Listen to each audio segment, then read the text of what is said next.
je suis professeur d'art plastique. D'accord. Et donc ma collègue est professeure d'histoire géo. D'accord. Dans un collège de Grenoble. D'accord. C'est la parole des compagnons. Je vous rappelle, nous sommes toujours au sein de la communauté Emmaüs de Grenoble. Et aujourd'hui, nous avons deux professeurs au sein de la communauté et on va les laisser se présenter. Bonjour. Bonjour. Est-ce que vous pouvez vous présenter, s'il vous plaît?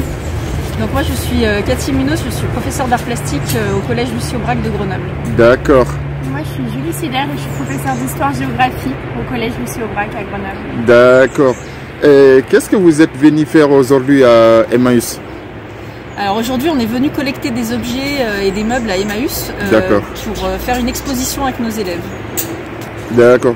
Et pouvez-vous nous dire comment vous avez connu Emmaüs? Alors moi, Emmaüs, je le connais depuis de nombreuses années parce que ça m'arrive de venir chercher des vieux objets, notamment des vieux appareils photo. D'accord. Et vous? Moi, je connaissais de nom. Après, j'étais pas forcément venue. J'ai amené des choses, mais je n'étais jamais venue à l'intérieur. Voilà. D'accord. Et les objets que vous êtes venus chercher aujourd'hui, ça vous sert à quoi exactement?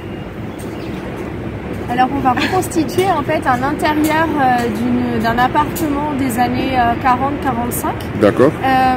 Et en fait, le but, c'est qu'on se rende compte que ces gens, ils sont partis, qu'ils ont laissé leurs affaires comme ça et qu'ils ont été arrêtés. Vu qu'on travaille autour du thème de la Shoah et de la mémoire de la Shoah, c'est-à-dire des Juifs qui ont été exterminés durant la Seconde Guerre mondiale par les nazis. D'accord, d'accord. Et c'est la première fois que vous faites ce genre de choses ou vous avez l'habitude de faire des expositions pareilles? Non. Alors c'est la première fois qu'on recrée vraiment un intérieur et qu'on utilise autant d'objets. D'accord. Moi j'avais déjà travaillé sur de la récupération, enfin je travaille souvent avec de la récupération avec mes élèves. D'accord. Mais c'est la première fois qu'on fait quelque chose d'aussi grand. D'accord. Et là, ça vous a pas été un peu compliqué d'obtenir tout ce que vous cherchez dans la communauté Emmaüs avec les responsables? Alors non, parce qu'en fait, il y a quelques années, notre collège avait brûlé et donc moi j'avais déjà été en contact avec Emmaüs. On m'avait déjà donné des choses pour ma salle d'art plastique pour retrouver un petit peu de la récupération. D'accord.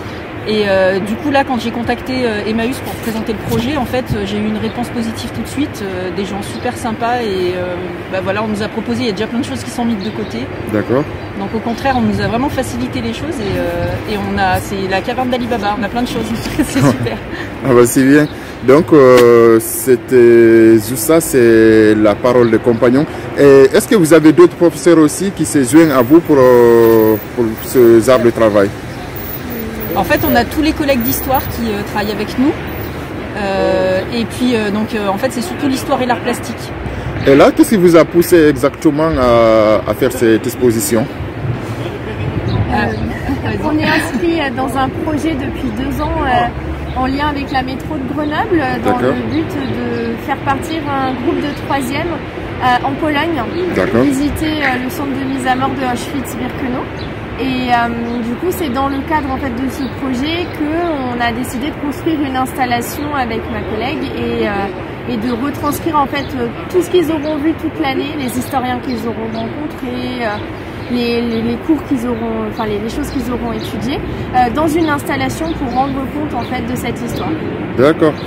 Est-ce que vous avez quelque chose à rajouter par rapport à ça? Eh bien je pensais que ça allait être beaucoup plus compliqué que ça, justement d'arriver à trouver les objets dont on a besoin. Finalement, c'est bien plus simple que ce que je pensais, heureusement. Et puis, en fait, on espère qu'on pourra vous inviter à venir voir notre exposition à la fin de l'année. Parce que du coup, comme il y a le Covid, il y a plein de projets qu'on avait en cours cette année, là, notamment les voyages qui sont peut-être annulés. Enfin, on ne sait pas encore ce qu'on pourra faire avec nos élèves.